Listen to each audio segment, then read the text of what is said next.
কাশিটা আজ আর তত জ্বালাচ্ছে না। ডাক্তারের নিষেধ না মেনে বৃষ্টি ভেজা শ্রাবণের এই বিকেলবেলায় জ্যোৎস্নাময়ী তাই আজ বৃদ্ধাবাসের একতলার এই বারান্দায় এসে বসেছেন।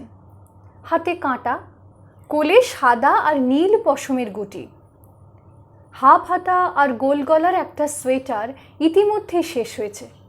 এখন তিনি হাত দিয়েছেন আরেকটাতে, যাতে পুজোর আগে এটাও তিনি শেষ করতে পারেন, যাতে 10 বছরের গোপাল তাঁর ঠাম্মার সামনে এসে দাঁড়াবার সঙ্গে সঙ্গেই এটাও তার হাতে তুলে দেওয়া যায়।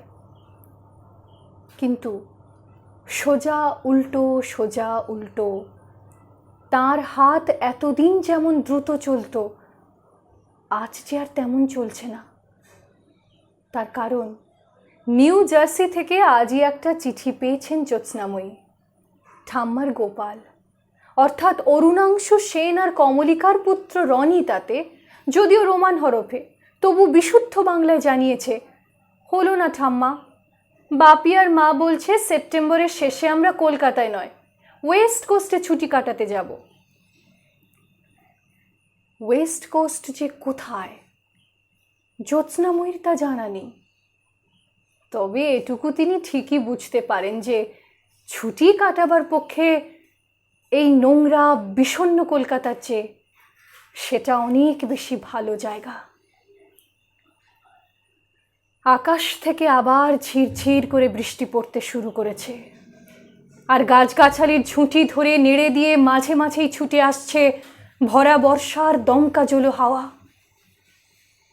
সামনের মাঠে তারই মধ্যে উদম গায়ে খেলা করছে কয়েকটি ছেলে। তাদের সবাইকে না চিনলেও এই বৃদ্ধাবাসের চৌকিদারের ছেলেটাকে তিনি চেনেন।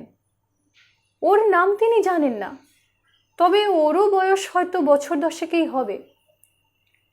মাঠের দিকে অপলক তাকিয়ে থাকতে থাকতে কি যে হলো, হঠাৎ চেয়ার ছেড়ে সামনে এগিয়ে গেলেন জ্যোৎস্নাময়ী।